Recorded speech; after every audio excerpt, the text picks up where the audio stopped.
Fix the game, Bluehole. The term Fix PUBG is thrown around quite a lot on social media, but despite the fact that some people genuinely want that to happen, for the most part, people use it as a meme. The game is esports ready. That's another one, I hear that one quite a lot. Some people have even got it tattooed on themselves. The truth is that a lot of people will defend PUBG to the death and claim that there's nothing wrong with the game. But that's quite hard to do when the developers themselves yesterday came out with a new campaign titled Fix PUBG. I'm not joking about that, I'm deadly serious. PUBG Corp have decided to somewhat embrace the meme, and they've released a multi-month timetable roadmap detailing what they're going to do to attempt to quote-unquote fix the game. It even says it in the top right hand corner when you load the game up on the main menu, right there in your face. In fact, if you visit fix.pubg.com, that will take you to the roadmap where they actually say themselves, "This is a phrase that we've been hearing a lot lately, and so we think it's time to do something about it." Now I think that's quite admirable. First, embracing what the community have been saying about your game for a while. Secondly, trying to fix it so that PUBG as a game, as a piece of entertainment, can reach its full potential. With that being said though, there are plenty of people who would say, well, surely you've been trying to do something about all these problems since day one, haven't you? Why all of a sudden will these problems be fixed just because you've made a campaign and a roadmap? And then if the problems were fixed, you'll get people saying, well, if you could fix them that easily, why wasn't this done earlier? Of course, nothing is ever that black and white or that simple, but at least PUBG Corp are trying to do something about certain performance problems and netcode related things to help the game where it really needs improvement. Now, I've been playing a lot more PUBG recently and enjoying it, mainly because my performance has been a lot better. On my previous hardware setup, PUBG just didn't seem to run well at all, despite it being a high-spec PC. I'm not exactly sure why, maybe it was just a certain combination of hardware I had, but since I've changed a few parts and upgraded a bit, the game runs way better. And honestly, it makes a massive difference to my enjoyment of the game. When it's running at good FPS and you can have fun gunfights and engagements without the lag, there's nothing quite like PUBG around right now. During the gameplay in this video, I've kept the frame rate in the top left again, and you can see that I'm consistently hitting above 150 to 200 frames per second. The problem is though, PUBG Corp need to make this a consistent thing.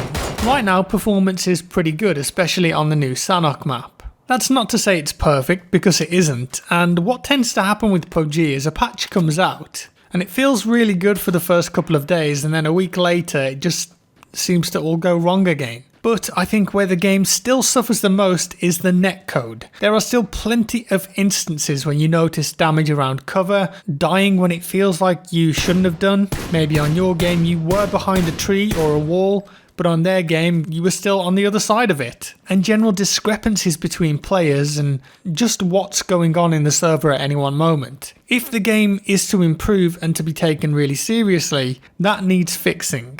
I think the spectator cam could do with some serious upgrades too, because right now when you watch the death cam, it's impossible to tell if a kill was just laggy or if it's the spec cam not being up to scratch. Before we get into the roadmap and the timetable of what PUBG released, I thought that we'd start with some positives. A day or so ago, update 19 hit live servers, and it brought with it some interesting quality of life changes that I'm quite agreeable with. One of the biggest changes though now is the penetration system, which is applied to the arms and the hands. So this means that when a bullet hits a player's arm or hand and is in a position where it's covering a more vulnerable body part, say your head for example, the greater damage will be applied. What that means is that if a player is perhaps looking upwards and you shoot them in the arm, they will take headshot damage if that bullet would have hit their head if their arm were not in the way. If that bullet hits the hand or the arm but no other body part is in the way, then the damage for that body part will be applied as normal.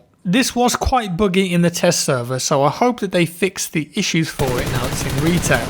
I mentioned some quality of life improvements too, so let's talk about some of those. One of the first changes is the dropping of stacks of items and attachments. When you go to drop stacks of items now, so say ammo or bandages, it will give you a slider to make it significantly easier and faster to do. and if you use Alt and left mouse button it will instantly drop the full stack, and Alt and right mouse will drop half the stack. Some good shortcuts I'd say to make your life a bit easier. When it comes to weapon attachments, if you Alt click on a weapon with right click, it will detach all of the attachments that are currently equipped and put them either in your inventory if you have space, and if you don't, onto the floor in your vicinity. Same for replacing attachments directly. So if you drag across an attachment from a down player's loot directly onto your weapon, but you've got no room for the currently equipped attachment, it will now drop it in the vicinity. Previously, you would have had to mess around taking the old ones off first. So this just makes it a lot smoother and quicker. For the most part now, when you don't have space, items will be dropped on the ground automatically. We've also got a max frame rate option. You can now choose from 30, 60 or unlimited in both the lobby and the actual game.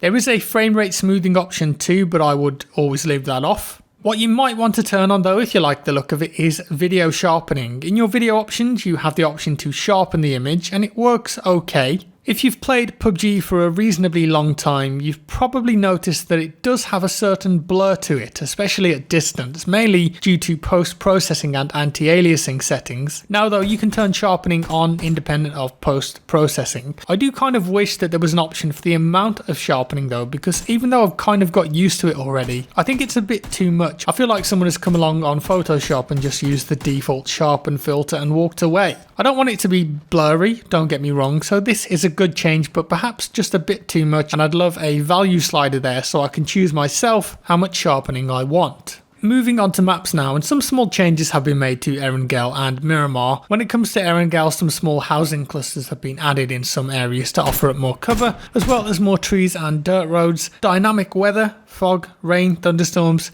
has also been added to both maps too. Although I have to say that still whenever Miramar comes up I just leave the game. I wish that they'd have kept the map selection here. I think Miramar needs to be nuked and started again. Performance is next up, and there have been some small changes across the board here. Level streaming has been improved. Frame rate has also been improved by optimizing weapons. Netcode has been adjusted to improve server performance alongside various CPU and GPU optimizations. A lot of this stuff won't really mean that much to most people. The proof is in the pudding, as they say, and for the moment I would say that the FPS performance has definitely improved with this patch, but netcode improvements are minimal as far as I can tell. Other changes include an adjustment to the position of the QBZ in the first person perspective, which in fairness was needed because it did take up a massive portion of the screen, and also the removal of all the invitational branding on the menu screens and within the game. Dead teammates can now also place markers down on the map, so if they're specking and perhaps see something, they can help out. Not sure about that one. Quite a few customization options have been added really. If you go into the settings menu, you'll see all this. You can now change the colour of all your crosshairs, for example. Now, wrapping things up, let's move back onto the Fix PUBG campaign, because I think that this is going to make or break PUBG over the next few months.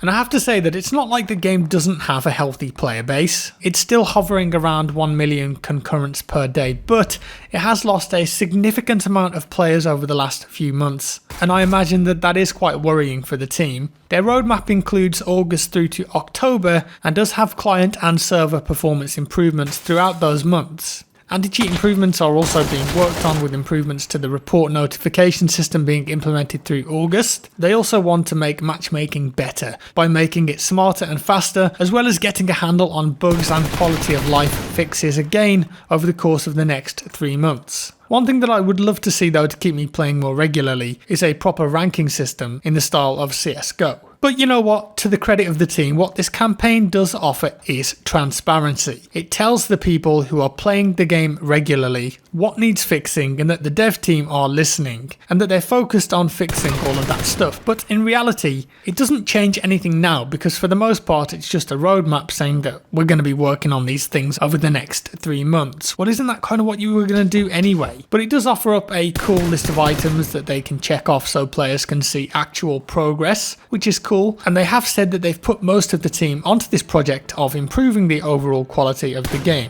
I like the transparency that something like this offers, but as I mentioned before, all of it does highlight how far behind the game is in terms of performance and bugs. If this long after release the developer is making their own campaign to fix the game, I think that speaks for itself really. That being said, PUBG stands on its own right now as a very unique BR military experience. despite there being so many other copycats on the market. If they can nail the netcode and performance, I think it still has a bright future. And that's all for today, guys. I hope you enjoyed this one. Let me know your thoughts on the latest PUBG patch down in the comments below. If you enjoyed this video, give me a like. If you didn't, a dislike. Subscribe for more, and I'll see you in the next one.